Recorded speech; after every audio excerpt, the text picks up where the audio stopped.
Hola mi gente, bienvenidos a tu canal Mi Dentista Salud Oral para Todos. Pero antes de empezar, no te olvides de suscribirte a mi canal y darle clic a la ventanita para que te lleguen las notificaciones cuando se suben videos. Y el tema de hoy es erupción dentaria. Si bien es cierto, el tema anterior que hemos hablado ha sido sobre odontogénesis, enfocándonos principalmente en la morfogénesis, ya que en histogénesis lo vamos a ver en otro capítulo, pero hay que darnos cuenta que cuando hay ese proceso de morfogénesis para llegar a la histogénesis hay cierto movimiento que tiene el diente a la hora de poder emerger, y es justamente el tema de hoy, que es erupción dentaria. Entonces lo podemos relacionar como odontogénesis segunda parte. Pues bueno, todos sabemos que tenemos dos tipos de denticiones. La primera, que es la dentición primaria, también conocida como temporal o decidua o de leche, que principalmente vamos a encontrar 20 dientecitos, y entre ellos, ¿quiénes son? Es el incisivo central, el incisivo lateral, el canino, el primer molar y el segundo molar. Para este tipo de dentición no vamos a encontrar premolares, que después van a ser sustituidos por los dientes permanentes, también llamados definitivos o secundarios, y vamos a tener una cantidad de 32 piezas dentarias, que entre ellos vamos a encontrar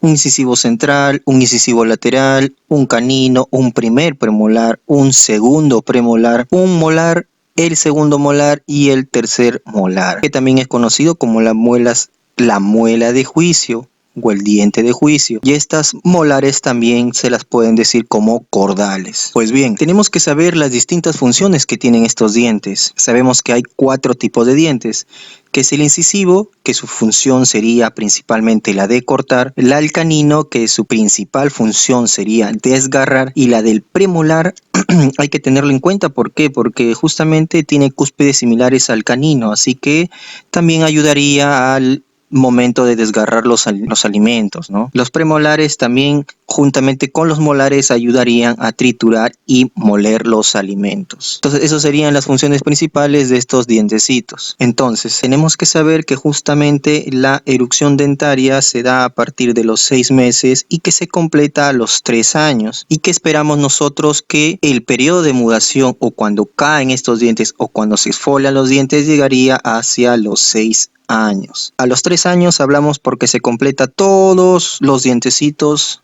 a emerger en la boca, que serían 20 dientes, y justamente en este periodo vamos a ver la dentición decidua, y que después de los 6 a 12 años va a haber el periodo de mudación, que ya sería una dentición mixta. Esta dentición mixta sería como una transición de un diente a otro, hablando, ¿no?, de la diferenciación que hay entre un diente deciduo y un diente permanente. Ya sería por el tamaño, la posición, la cantidad o el tipo de diente más que se puede presentar, que sería el premolar. Entonces, la dentición mixta sería entre los 6 y 12 años, y después a partir de los 12, 13 años ya comenzaría en tener ya casi todos los dientecitos, ¿no? Una persona, que sería ya la dentición permanente, que en ese momento ya lo podemos ver con 28 dientecitos. Y para que ya tengan los terceros molares tendríamos que esperar 17, 18, 21 años y quizás más para que emerja esta pieza dentaria, que es el tercer molar. Ahora vamos a ver los mecanismos de erupción. Si bien es cierto, se han descrito varios tipos de mecanismos de erupción, pero vamos a tener en cuenta los más resaltantes. Y el primero sería la formación y crecimiento de la raíz. Tenemos que darnos cuenta que cuando hay este crecimiento de raíz, que se da a partir de lo que es la cuarta etapa de la morfogénesis, y que está relacionado también con el patrón radicular, que es la etapa posicional. En esa etapa vamos a ver el crecimiento o la proliferación que hay en la vaina de Herwig. Esta puede influir en el crecimiento. Si bien es cierto, en todo este proceso de erupción vamos a ver un modelado del hueso, y que se asocia al crecimiento de las arcadas dentarias. ¿Esto qué quiere decir? Que mientras el cuerpo se va preparando, tenemos una primera dentición, que es la decidua, y mientras se van formando las arcadas, van generando el espacio necesario para tener los dientes definitivos, que son los dientes permanentes. El crecimiento y el depósito de cemento en apical provee presiones en la canastilla ósea. Eso permite de que sea un lugar en la que se apoye el diente o el futuro diente para el crecimiento y tener la dirección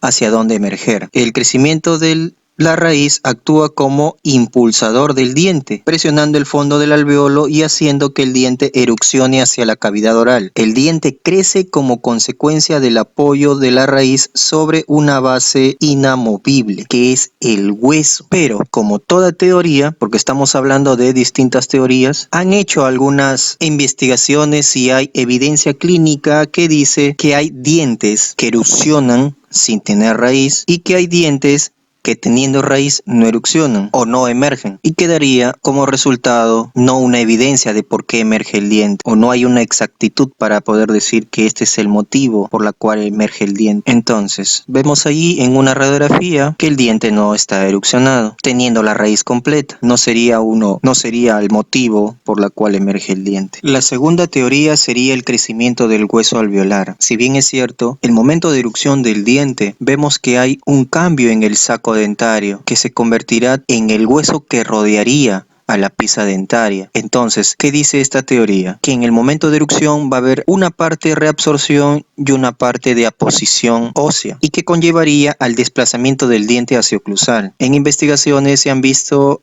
acúmulos de hueso neoformado por debajo de las criptas de los dientes en erupción. Las criptas son o es el hueso trabeculado que en una primera instancia se va formando en el proceso de erupción, y hay que diferenciarlo con un hueso de inserción. El hueso de inserción sirve para que justamente el ligamento periodontal se sostenga de él y evitar que este diente se exfolie. Pero como todo teoría, intentan contrastarla o intentan de poder refutar con otras investigaciones, y ha habido una inhibición del lugar de desarrollo celular en esa zona, y se ha visto que todavía el diente sigue erupcionando o sigue el proceso de erupción.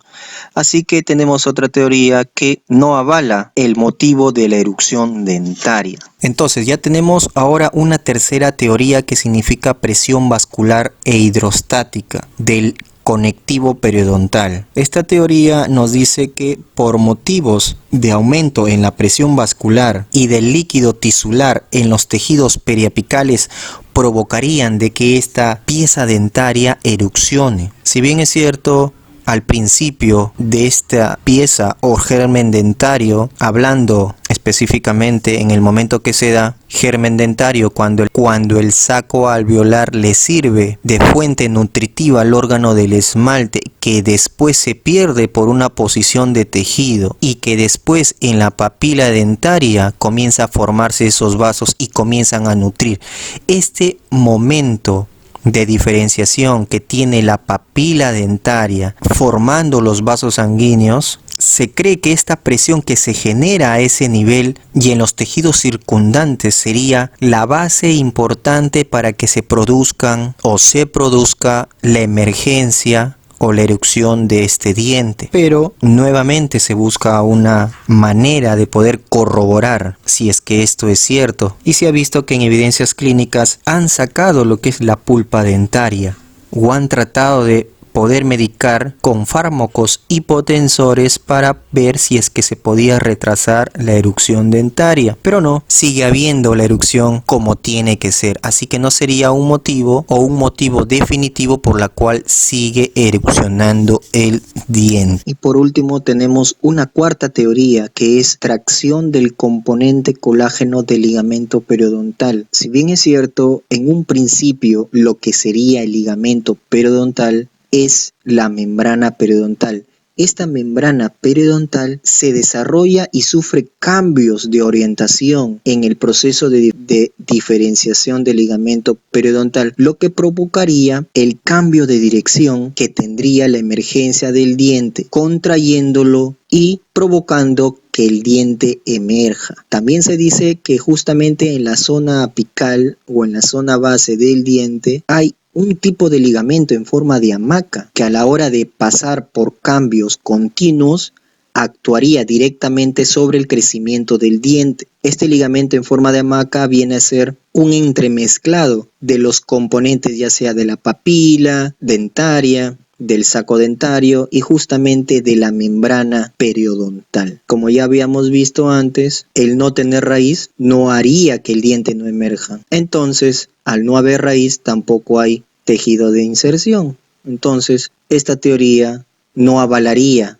el motivo exacto de una erupción dentaria. Entonces ya hemos hablado sobre 4 teorías importantes que tratan de ver por qué el diente erupciona. Ahora vamos a ver el traslado que tiene el diente a través del hueso y del tejido blando, dependiendo de qué tipo de diente hablamos. Y para ello van a tener 4 movimientos. La primera, que sería de traslación, es cuando el diente pasa de un lugar a otro, pero en sentido horizontal. El segundo movimiento es el axial o vertical. Es cuando el diente se dirige hacia el plano oclusal o cuando el diente se mueve en sentido vertical. El movimiento de rotación es cuando el diente gira alrededor de su eje mayor. Su eje mayor viene a ser la longitud total que tiene el diente. Y el último movimiento, que es el de inclinación, cuando el diente gira alrededor del fulcrum. Pero ¿cuál es el fulcrum? Es el eje transversal del diente. Y esos serían los 4 tipos de movimientos que tiene el diente a la hora de emerger hacia la boca. Pero ahora vamos a ver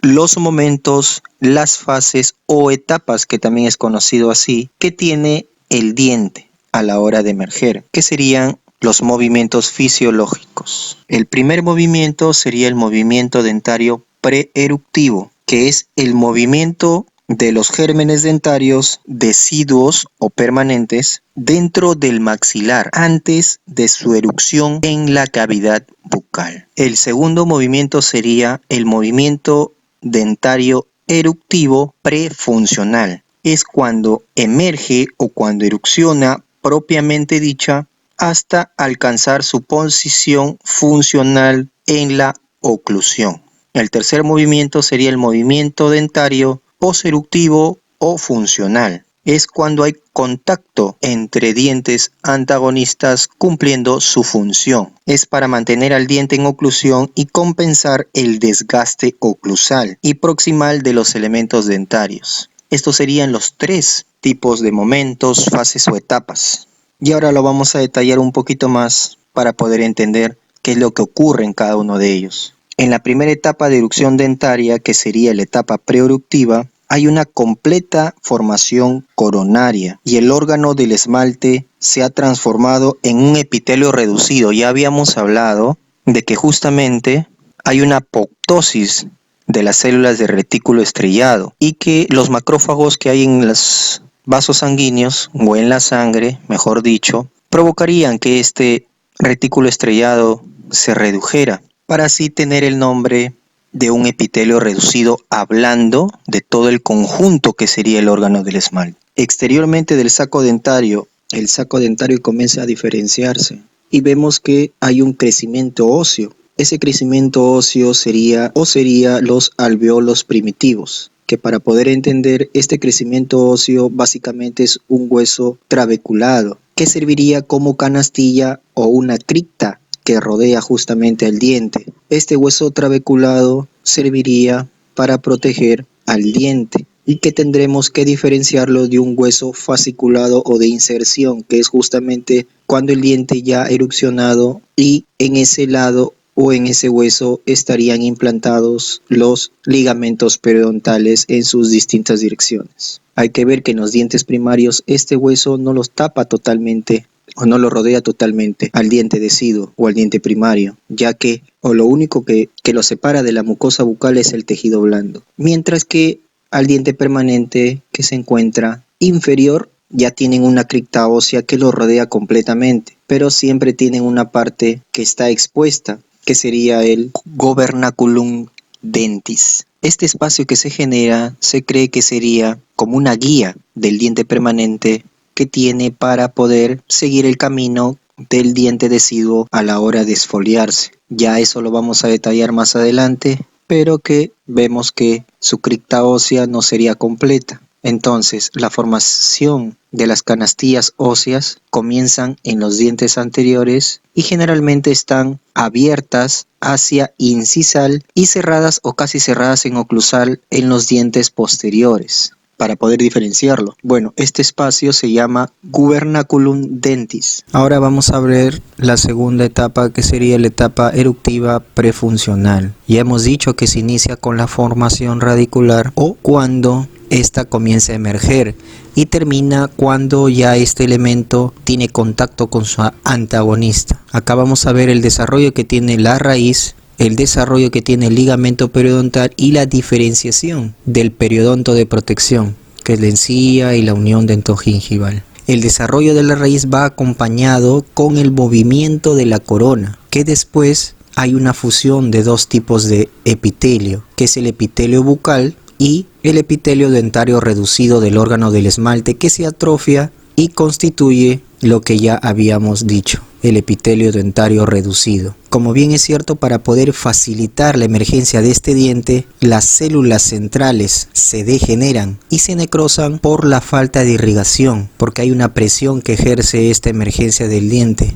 Por lo tanto, a la hora de no llegar sangre, justamente está ese motivo de que esas células centrales se necrosan, por lo tanto habría un cambio de coloración de lo que sería rosado a blanquecino, y por la presión que ejerce este diente permite la salida hacia la cavidad bucal. Entonces, para la formación de raíz se inicia con la proliferación de la vaina de Herwig, que lo hace primero en sentido horizontal para estrechar el gran espacio cervical que presenta el borde inferior de la corona. Por lo tanto, tomaría un aspecto de un diafragma, que para este caso sería un diafragma epitelial, y que esta ayuda a separar la papila y el tejido conectivo subyacente. Las células del asa cervical o borde genético entra en activa mitosis, por lo que se perdería lo que es el asa cervical y obtendríamos lo que es la vaina de Herwig, que viene a ser la unión del epitelio interno y el epitelio externo, que ésta se alarga en dirección apical y cumple dos funciones, inductora y modeladora.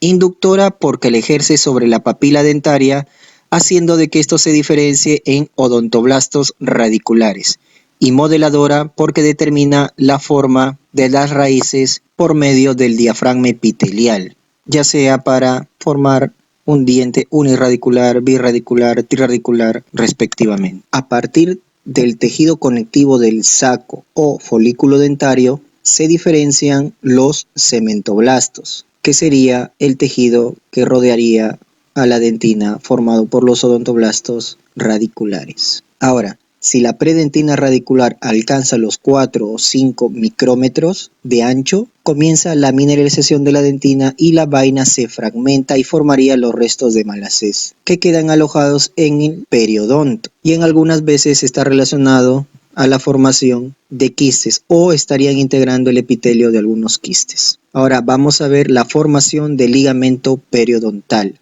Entonces, como se va formando las raíces en el folículo dentario, hay cambios y está relacionado con el desarrollo del aparato de sostén, como por ejemplo el desarrollo del ligamento periodontal. Las células mesenquimáticas indiferenciadas del saco originan primero el cementoblasto, que originaría el tejido que es el cemento. Originarían los fibroblastos del ligamento periodontal, que están encargados de elaborar las fibras y la sustancia fundamental.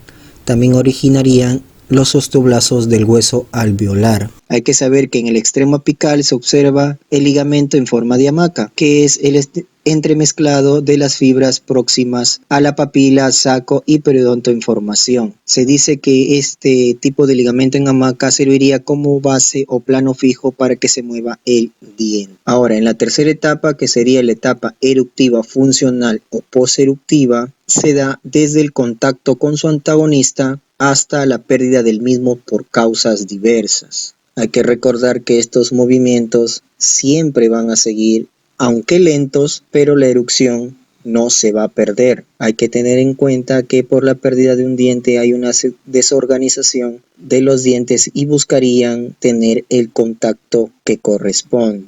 O sea, si se pierde una piecita, el diente tratará de ir o buscará un contacto más próximo.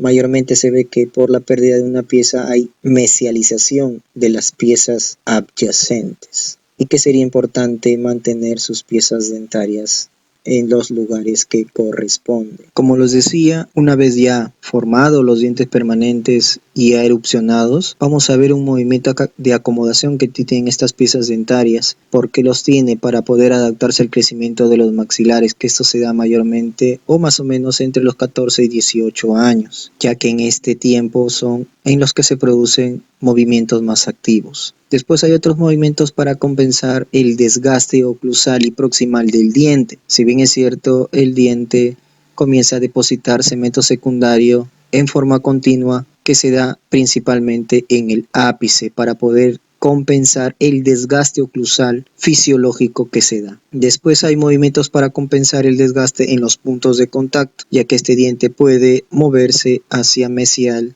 tratando de tener un contacto más próximo, que también se ayuda por las fuerzas oclusales, la fuerza de la lengua y de la mejilla y de los labios que ejerce en él. Ahora, vamos a hablar sobre el reemplazo de la dentición primaria. Hay que recordar que debe haber una reabsorción fisiológica de las raíces o raíz de los elementos deciduos o piezas deciduas o dientes deciduos. Esta reabsorción también tiene un nombre especial llamado rizoclasia, ya que hay una presión del diente permanente en erupción, y hay que saber que esta rizoclasia no es continua. ¿De qué manera? Esta reabsorción radicular por momentos tendrá una actividad muy marcada en cierto tiempo, pero después hay algunas veces de que se detiene. Por eso se dice que esta rizoclasia no es continua. Ahora vamos a ver el mecanismo de reabsorción. Está a cargo de los odontoclastos. Hay que saber que esta exfoliación es un proceso indoloro.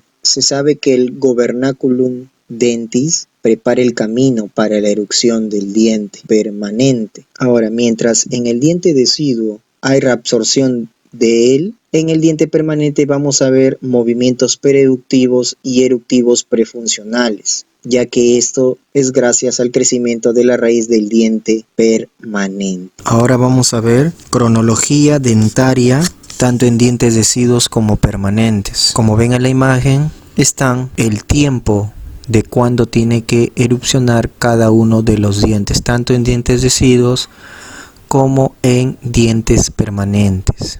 Ahora vamos a ver algunas características diferenciales para estos dientes deciduos y dientes permanentes. Primero hay que saber el tiempo de erupción. Si bien es cierto, ya habíamos hablado, el tiempo de erupción de los dientes deciduos comienza a partir de los 6 meses y de los dientes permanentes a partir de los 6 años. En cuanto al tamaño del maxilar también es importante. Si bien es cierto, a partir de los 6 meses tenemos maxilares pequeños en la que erupcionan estos dientes deciduos y que preparan para la llegada de los dientes permanentes. ¿De qué manera? Manteniendo una oclusión favorable. Una vez que el maxilar comienza a crecer, se comenzará a ver pequeños espacios entre los dientes. Ya habíamos hablado que para el diente deciduo se establecen los dientecitos hasta los 3 años. Entonces, estos espacios que se generan es para poder compensar la longitud de los dientes permanentes que están próximos a erupcionar. Si no vemos pequeños espacios en estos dientes, pensaríamos en un apiñamiento dentario en un futuro. O sea, que a partir de los 5 años, llegando a 6 años, si no podemos ver estos espacios, tendríamos que pensar el motivo por el cual no están apareciendo estos pequeños diastemas, que también es conocido así. El número de dientes también es importante, tanto como los tipos de diente. Ya habíamos hablado que en los dientes deciduos tenemos que encontrar 20 dientecitos y en los adultos 32 dientes, que últimamente se ve que ya los terceros molares no están apareciendo o no se están formando. En cuanto a los tipos de dientes, en el diente deciduo encontramos 3 tipos de dientes: incisivo, canino y molar. En cuanto al permanente, vamos a encontrar incisivo, canino, premolar y molar. En cuanto a los molares, en los deciduos tenemos solamente 2 molares y en los permanentes vamos a encontrar 3 molares. En cuanto a la ficha clínica, que es de la manera en que nosotros podemos corroborar o tratar de reconocer a las piezas dentarias, es mediante el método dígito 2, que es aceptado por la Federación Dental Internacional. Este método dígito 2 se puede entender de la siguiente manera. Primero vamos a comenzar con los dientes permanentes. Si bien es cierto, vamos a tener una imagen en la que lo vamos a dividir en 4 cuadrantes. Y vamos a comenzar de la siguiente manera a enumerar los cuadrantes. Primero vamos a comenzar por la parte superior derecha de ustedes y le vamos a poner 1. En su parte izquierda sería 2. En su parte inferior izquierda 3. Y en la parte inferior derecha 4.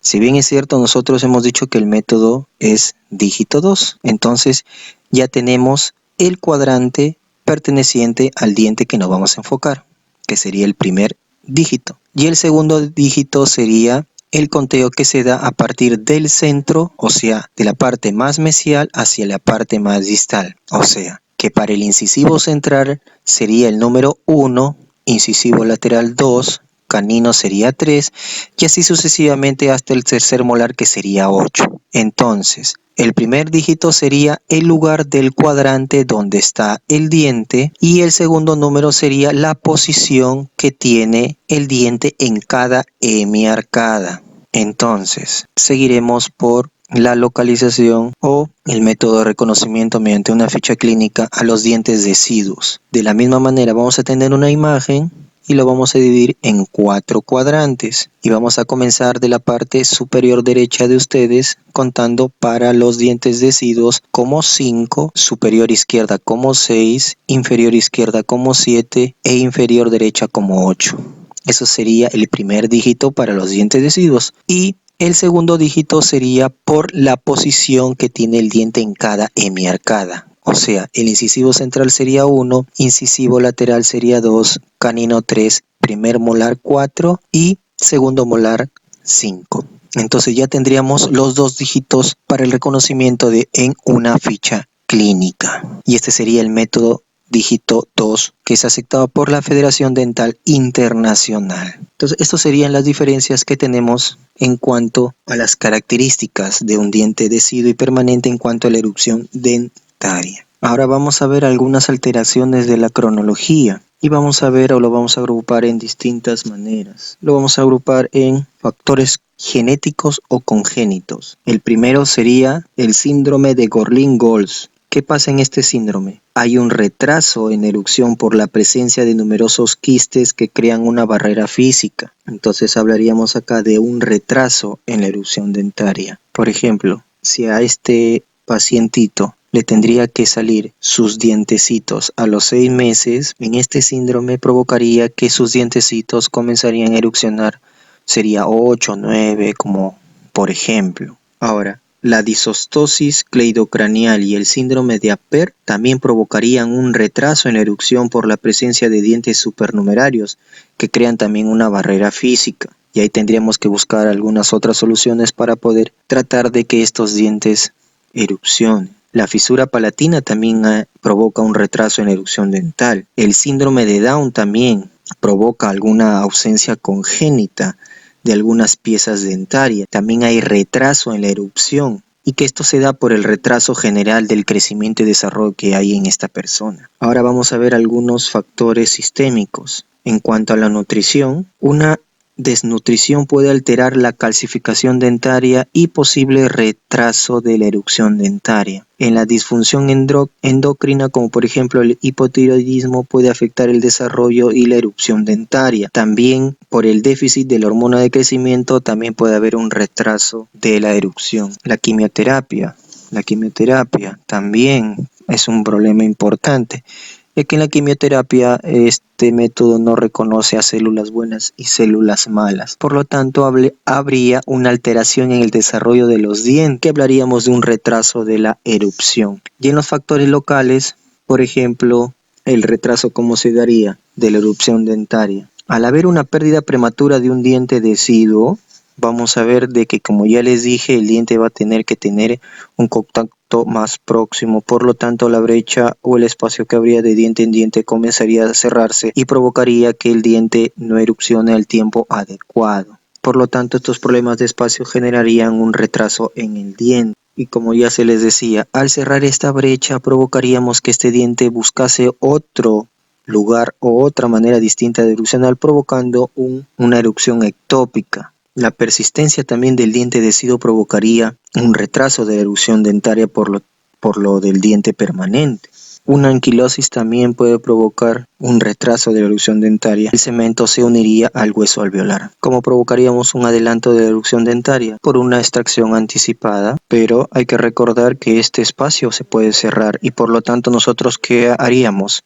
Mantendríamos el espacio, ya sea con una banda ansa, con un arco lingual o con un botón de Nance. De esa manera mantendríamos el espacio y provocaríamos un adelanto de la erupción del diente, que sería del diente permanente. En infecciones también se puede ver esto, porque un diente infectado, hablaríamos de un diente deciduo, provocaría que esta infección llegase al hueso y el hueso se reabsorba y provocaría que se adelante el proceso de erupción para esta pieza dentaria del diente permanente. Ahora podemos ver algunas modificaciones en cuanto a las etapas o el periodo de erupción en la etapa funcional. Si bien es cierto, nosotros tenemos que ver que la etapa funcional tiene que ver un contacto entre los antagonistas, pero cuando hay una mordida abierta por algunos motivos, perderíamos esta etapa y provocaríamos que la erupción continúe hasta buscar el contacto más próximo. Chuparse el dedo también afecta